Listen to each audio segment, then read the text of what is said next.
औज़ुबिल्लाहिमिनश्शैतानिर्रजीम बिस्मिल्लाहिर्रहमानिर्रहीम क़ाला रब्बि इश्रह ली सदरी वयस्सिर ली वहलुल उक़दतम मिन लिसानी यफ़क़हू क़ौली। दाइस पर तशरीफ़ फरमा सारे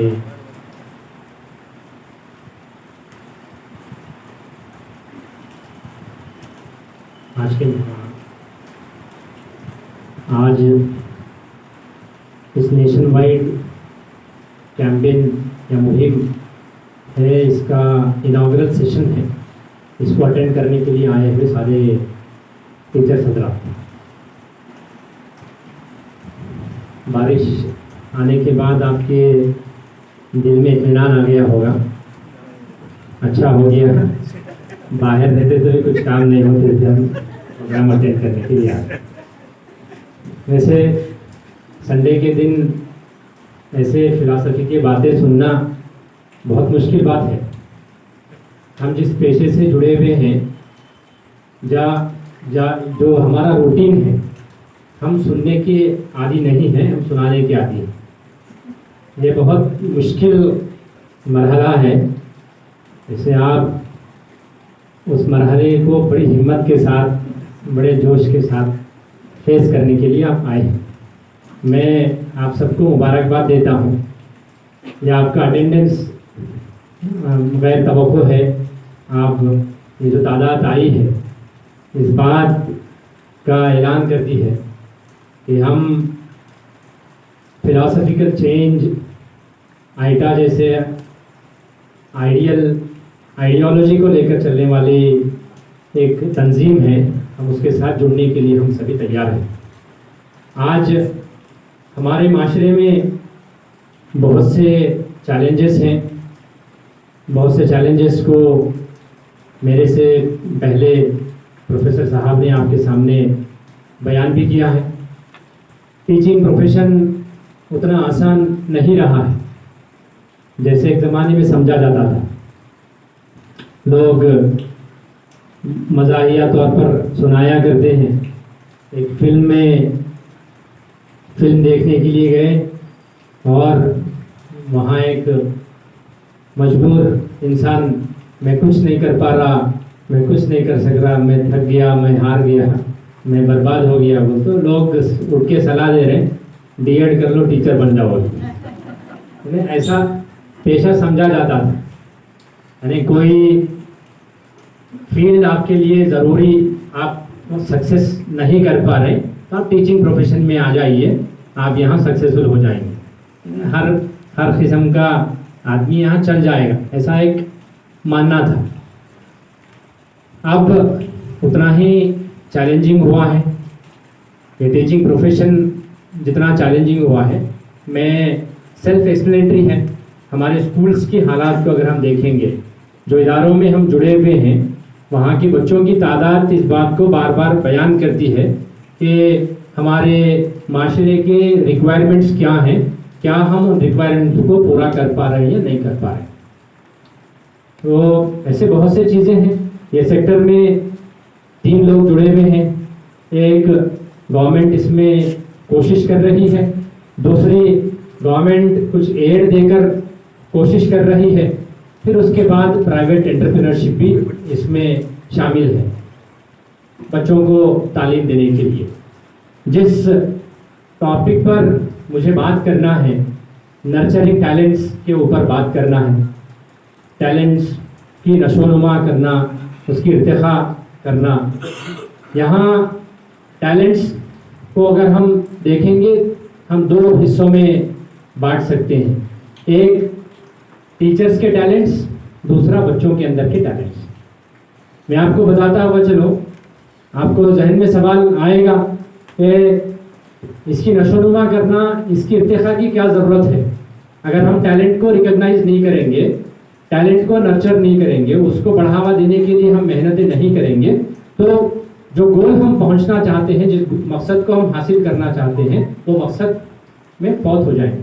अगर उसको हम ग्रोथ की तरफ तवज्जो नहीं देंगे, बच्चों के अंदर के टैलेंट के और टीचर के अंदर के टैलेंट्स को अगर हम तवज्जो नहीं देंगे, तो जो हम गोल रख कर चल रहे हैं उसमें हम मकसद हासिल नहीं कर सकते हैं। एक पॉजिटिव चेंज लाना चाहते हैं, हम स्टेबिलिटी लाना चाहते हैं, हम हमारे सिस्टम में स्टेबिलिटी लाना चाहते हैं, हमारे सिस्टम में हम पॉजिटिव चेंज लाना चाहते हैं। इसके साथ साथ हम जिस पेशे से वाबस्ता हैं उसमें आगे बढ़ना चाहते हैं। यहाँ पर नर्चरिंग की बात आती है, टैलेंट्स को हम नर्चर करने की बात आती है, इसकी ज़रूरत है। टीचर के अंदर ऐसे बहुत से टीचर्स हैं जो टैलेंटेड हैं, उनके टैलेंट्स को बताने के लिए भी बहुत से मौके फराहम हैं, बहुत से मौके आ रहे हैं। अब मेरा एक सवाल ये है, अगर हमारे पास 10,000 टीचर काम कर रहे हैं, 10,000 टीचर में से अगर 10 टीचर टैलेंटेड हैं, तो हम ज़माने के रिक्वायरमेंट को पूरा कर सकते हैं क्या? एक सवाल। फिर व्हाट अबाउट 9,900 टीचर्स?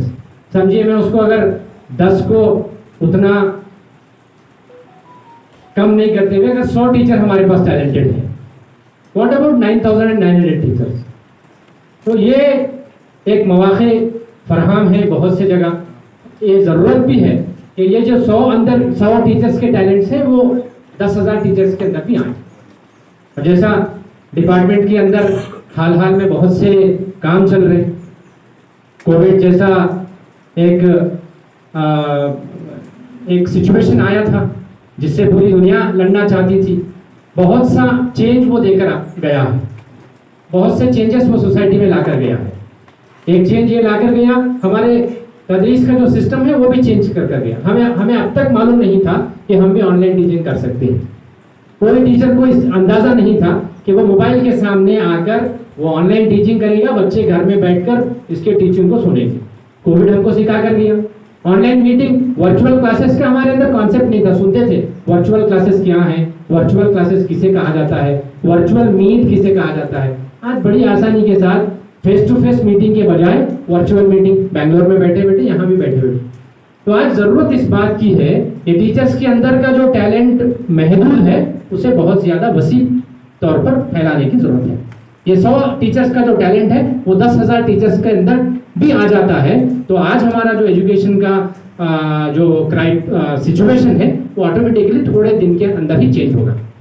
आज हम हिंदुस्तान आज़ाद होकर इतने साल गुजरने के बावजूद भी हम एक यूनिफॉर्मिटी हमारे एजुकेशन सिस्टम में नहीं ला सके हैं। ट्रायल एंड एरर का मेथड अभी चलता ही रहा। मैं चंद इंस्टेंसेस आपके सामने बताता हूँ। ये कोविड के दौरान हमारे पास टीवी लेसन्स बनाने का एक मौका आया था। कितने ऐसे टीचर्स थे जो टीवी लेसन्स बनाए, बहुत से बेहतरीन टीवी लेसन्स दिए। उनको ये मालूम नहीं था कि उनके अंदर ये सलाहियत मौजूद थी, लेकिन एक मौका उनको मिला, स्क्रीन के सामने आए और इतने बेहतरीन लेसन्स तैयार हुए और उनके लाइफ लॉन्ग रिकॉर्ड वो बना। अगर ऐसी सलाहियत सारे टीचर्स के अंदर आ जाती है, फिर उसके बाद ऐसे बहुत से मौके मिल रहे हैं जहाँ ट्रांसलेशन का काम चल रहा है। ऐसे बहुत से मवाद मौजूद हैं, इंग्लिश में मौजूद है, कन्नड़ा में मौजूद है, हम उसे उर्दू में ट्रांसलेट करना चाह रहे हैं। हमारे बहुत से स्कूल्स जो है उर्दू मीडियम स्कूल्स हैं। हमारे पास ऐसे थोड़े बहुत टीचर्स हैं जो इस ट्रांसलेशन के काम को अंजाम दे रहे हैं। नए मॉड्यूल्स को बनाने का काम चल रहा है, लेकिन रिप्रेजेंटेशन कितना है, यानी जो टेकअप करने वाले टीचर्स की क्वांटिटी कितनी है, कितने लोग, नंबर कितना है। हमारे पास 10,000 टीचर हैं, 5 टीचर 10 टीचर बमुश्किल हम ढूंढ पा रहे हैं। कॉम्पिटिटिव एग्जामिनेशन के क्लासेस चलाने के लिए बहुत से एनजीओ आगे बढ़ रहे हैं। हम कोई ऐसे टीचर्स को लाना चाहते थे कि उनके अंदर ऐसी सलाहियत है जो आकर बच्चों को तैयारी से पढ़ा सके। बड़ी मुश्किल के साथ बीदर जैसे मुकाम के ऊपर 4-5 लोग तैयार हुए कि हम ये कॉम्पिटिटिव एग्जामिनेशन में बच्चों को तैयार करने के लिए हम आगे आते हैं। आईटा इस बात का मौका फराहम करती है कि एक ऐसा प्लेटफॉर्म आपको देती है कि आपके अंदर की जो सलाहियतें हैं, ऐसे टीचर्स को हम एक टीचर्स हजरात के सामने पेश करें और आहिस्ता के साथ वो भी इन सारी चीज़ों को सीखें। अभी सारा सिस्टम एजुकेशन का जितना भी डाटाबेस है वो सारा ऑनलाइन है, सैट्स डाटा है। कितने ऐसे स्कूल का डाटा, हम चाहे वो गवर्नमेंट इदारा हो, एडेड इदारा हो, अनएडेड इदारा हो, वो सारे डाटा बेस को जो है ऑनलाइन में फिलअप करना है। अब कितने ऐसे इदारे हैं जो सेल्फ सफिशिएंट हैं, यानी उनके पास ये सारा इंफॉर्मेशन वो खुद टीचर बैठ के फिलअप कर रहे, वो खुद टीचर्स अपने सारे डाटा को कर पा रहे। अभी आपको सुनकर हैरानी होगी, हमारा कल्याण कर्नाटका बोर्ड जो है वो मोर देन 650 करोड़ 650 करोड़ रुपए जो है इस साल एजुकेशन में इन्वेस्ट कर रहा है। एजुकेशन डेवलपमेंट के लिए 650 करोड़ इन्वेस्ट कर रहा। तो अब ये 7 अजला में वो इन्वेस्ट कर रहा। बीदर डिस्ट्रिक्ट को भी वो ऑलमोस्ट 120 करोड़ इन्वेस्ट करना चाह रहा इस बार। अब वो डाटा बीदर के जो जरूरियात है वो सेट से फेच कर रहे हैं। SATS का जो डाटा है उसको लेकर उसको बुनियाद बनाकर ये प्लानिंग की जा रही है। अब हम सैट्स का हमारा जो डाटा है, हम कितने स्कूल के टीचर्स हम उससे वाकिफ हैं, क्या क्या उसके अंदर डाटा है, 51 कॉलम्स क्या भरे हुए हैं, एक प्राइवेट इदारे में बच्चों का इंफॉर्मेशन क्या भरा हुआ है, फैसिलिटीज के बारे में क्या भरा हुआ है, हम वाकिफ नहीं है। तो ये जरूरत इस बात की है, जो चंद एक हमारे पास एक 5% टीचर्स, 6-7% टीचर्स ये इन सारे चीज़ों से वाकिफ है, वो दूसरों तक भी ये बात पहुंचे और सारे टीचर भी सेल्फ सफिशिएंट हो। ऐसे टैलेंट का बढ़ावा देना भी जरूरी है। इसी मकसद को लेकर ये टीचर्स के अंदर भी ऐसे टैलेंट्स डेवलप हो, ऐसे टैलेंट्स ग्रोथ बढ़ते हुए जाएं, ये मुहिम रखी गई है 15 अक्टूबर तक। तो मैं आपसे अपील भी करता हूं कि आप आइटा से जुड़िए। एक ऐसा प्लेटफॉर्म, आज हमारे पास माशरे के बारे में, हम सब के बारे में बात करने के लिए बहुत से टॉपिक्स हैं, पॉलिटिक्स के बारे में हमारे पास डिस्कस करने के लिए बहुत से प्लेटफॉर्म मौजूद हैं। यहाँ वहाँ चाय पीते वक्त भी हम बहुत से इश्यूज के ऊपर डिस्कस करते हैं, लेकिन ऐसा कोई प्लेटफॉर्म हमारे पास मौजूद नहीं है जो सीरियसली हम थिंक करें हमारे अंदर जो चीज़ें कमी है हम उसको कैसे बाहर कर सकते हैं। एक हो गया ये। दूसरा, माशरे में जो चेंजेस आ रहे हैं, बच्चों के अंदर जो तब्दीलियां हम देख रहे हैं, पहले के बच्चों में और आज के बच्चों में जमीन आसमान का फर्क आप देखेंगे। सर बता रहे थे, आज हमारे स्कूल में आने वाला बच्चा पहले समझा जाता था वो एक मिट्टी है, आप जैसे चाहते हैं उसे शक्ल दे सकते हैं, वो एक कोरा कागज है, आप जो लिखेंगे उसके अंदर वो सारा लिखा जाएगा, वो एक पत्थर है, आप जैसे तराशेंगे वैसे बनेगा। ये सारे एक ऐसा फलसफा बनकर रह गया है। अभी जो बच्चा हमारे स्कूल में आ रहा है बहुत सारा इंफॉर्मेशन अपने साथ लेकर आ रहा है, बहुत सारा इंफॉर्मेशन अपने साथ, ब्लैंक नहीं आ रहा, वो बहुत सारा इंफॉर्मेशन अपने साथ लेकर आ। इसी के साथ साथ दूसरा हम लोग देख रहे हैं बच्चों के अंदर इंडिसिप्लिन का जो कॉन्सेप्ट है वो बहुत हाई लेवल तक पहुंच गया है, हाई पिच पर पहुंच गया है। आज ऐसा कोई इदारा नहीं है ये बच्चों के डिसिप्लिन को लेकर परेशान नहीं है। माहौल में इतना ज्यादा चेंजेस आए हैं, हम उसकी तरफ भी हमको तवज्जो देना है। ये माहौल में जो चेंजेस आए हैं, हालात के अंदर हम बच्चों को अगर बनाना चाहते हैं तो क्या बनाना चाहते हैं, what is the ultimate aim? क्या हम उसको डॉक्टर बनाना ही हमारा एम है, इंजीनियर बनाना हमारा एम है, गवर्नमेंट सर्वेंट बनाना एम है? ये एम हमारा यहीं पे खत्म हो जा रहा, एक गवर्नमेंट सर्वेंट बन रहा खत्म, एक डॉक्टर बन रहा खत्म, इस व्हाट नेक्स्ट? ऐसा बड़ा एक सवाल हमारे साथ मौजूद है। इसको टेक अप करने के लिए एक प्लेटफॉर्म की हमको जरूरत है, इसके बारे में हमको एक सोचने की जरूरत है। बच्चों को आज स्कूल में ऐसे चीजें बच्चे इससे वाकिफ हैं, ऐसे इंफॉर्मेशन लेकर आ रहे हैं, वो सारे इंफॉर्मेशन को वो स्कूल जरिया बना रहे हैं। आपको ऐसे कुछ चीजें सुनकर बड़ा हैरत होगी, ऐसे इंस्टीट्यूशंस भी मौजूद हैं। यहाँ वहाँ पेपर अगर आप देखेंगे, बच्चे 9th स्टैंडर्ड में 10th स्टैंडर्ड में ऐसे अनवांटेड एक्टिविटीज कर रहे हैं जो समाज उसे कभी एक्सेप्ट नहीं कर सकता। आप ना कभी सोचे हैं ना कभी आप उसे देखें।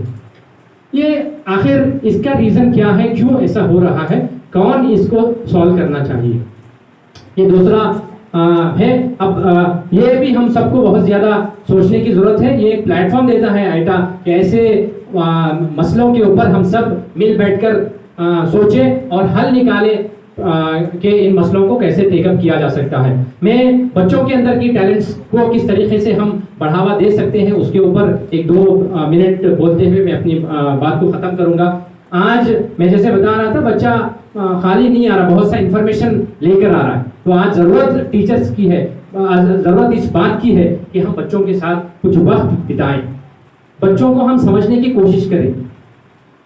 राइट, बच्चों को मैं जो बोलता हूँ आप सुनना, ऐसे चलने वाला नहीं है। राइट, आप इंटरनेशनल स्कूल्स की अगर आप थोड़ा सा काम करने वाले टीचर्स से अगर आप उनसे बात करेंगे तो वो आपको बताएंगे वो लोग जो क्लासरूम में बोलते हैं उनका जो बोलने का वक्त है और हमारा जो बोलने का वक्त है उसमें मोर देन 80% का डिफरेंस है। हम हमारे क्लासेस में 100% बोलते हैं, वो अपने क्लासेस में 10% बोलते हैं, बाकी सब बच्चे करते हैं। हम बहुत ज़्यादा शफीक टीचर्स हैं, हम लोग बच्चों के बारे में बहुत ज़्यादा सोचने वाले हैं।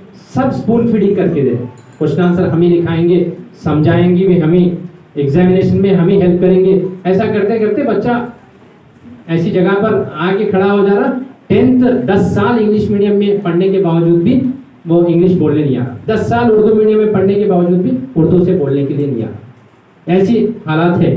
तो ज़रूरत इस बात की है हम बच्चों को समझने की कोशिश करें, चाहे वो कोई सेटअप में काम करते हों। इसके साथ साथ बच्चों के उनको प्रेस करें, जहाँ जहाँ भी उनके अंदर आप कुछ खूबियाँ देखते हैं, आप इतना दिल बड़ा रखें कि उन खूबियों को बच्चों को हमेशा प्रेस करते रहें। इसके साथ ऐसा मौका भी दें कि बच्चों को उनके अंदर उनकी जो फीलिंग्स हैं वो फीलिंग्स को बाहर बयान करने का हम मौका फराहम करें। एक टीचर आएगा, वो जो बताना है वो बताते हुए जाएगा। सिलेबस मार्च में एग्जामिनेशन होते हैं, तो नवंबर में सिलेबस कंप्लीट करके हम दिसंबर, जनवरी, फरवरी एग्जामिनेशन सुबह से शाम तक एग्जाम लिखाएंगे। दिसंबर में सिलेबस कंप्लीट करेंगे, 10-12 एग्जामिनेशन कंप्लीट करेंगे। उसके अंदर के फीलिंग्स को एक्सप्रेस करने का मौका बच्चों को नहीं मिल रहा, ये अभी ज़रूरी है। और उनको सुनना, हम बोलने के आदी हैं, अगर हम उनके टैलेंट्स को फरोग देना चाहते हैं, पढ़ाना चाहते हैं, तो हम ऐसा बहुत सा टाइम दें जिससे हम उनसे भी कुछ सीखना। फिर उसके बाद उनके अंदर प्रॉब्लम सॉल्विंग स्किल्स उनके अंदर लाना, मसाइल का हल किस तरीके से हो सकता है वैसे स्किल्स भी उनको सिखाने की हम कोशिश करना है। और उसके बाद हम उनको उनके खुद के चॉइसेस के लिए मौका दें। वो क्या चाहते हैं, वो क्या बनना चाहते हैं, वो किस तरीके से सीखना चाहते हैं, आज वो क्या सीखने के लिए तैयार होकर आए हैं, ऐसे बहुत सा मौका हम उन्हें देने की ज़रूरत है। उसके बाद उनको आगे बढ़ने के लिए भी मौका दो। आप, मैं जो बोल रहा हूँ एज ए टीचर, मैं जो बोल रहा हूँ वो आप करना नहीं, उनको आगे उनको एक्सेल करने का भी हम सबको मौका देना है। उसके बाद सबसे बड़ी बात जो आज ज़रूरत है, लास्ट एंड फाइनल जो मैं आपको बताना चाहता हूँ, आज बच्चों को डिसिप्लिन सिखाने की भी बहुत ज़्यादा ज़रूरत है। अब डिसिप्लिन से मुराद, अब डिसिप्लिन को भी रीडिफाइन करने की ज़रूरत है। डिसिप्लिन से मुराद क्या है, what do you really mean by discipline? क्या डिसिप्लिन खामोशी से बैठकर मैं जो बोलता हूँ वो सुनना डिसिप्लिन है? ऐसे है ना। डिसिप्लिन को भी हमको आज समझने की ज़रूरत है कि डिसिप्लिन का कॉन्सेप्ट क्या है। हम बच्चों को उनके टैलेंट्स को हम अगर बढ़ावा देना चाहते हैं तो बच्चों के अंदर डिसिप्लिन भी लाने की ज़रूरत है। वो बड़ों का रिस्पेक्ट करने वाले बने, खुदा का खौफ उनके अंदर रखने वाले हों, और उसके साथ साथ ये ज़िंदगी के बाद एक लामहदूद ज़िंदगी आने वाली है जहाँ पर उनको जाना है, इसका कॉन्सेप्ट भी हम उनके अंदर डालने की ज़रूरत है। तो ये चंद चीज़ें थे। अगर हम ऐसे माशरे में ऐसा माशरा तैयार करेंगे तो इंशाल्लाह फिर देखेंगे आज की सोसाइटी का जो कल्चर है, आज का सोसाइटी का जो बच्चा है, वो आइंदा चलकर जो है वो समाज का एक असासा बनने वाला है, समाज का असेट बनने वाला है। वो अच्छा समाज बनेगा और हमारा समाज भी अच्छा बनेगा।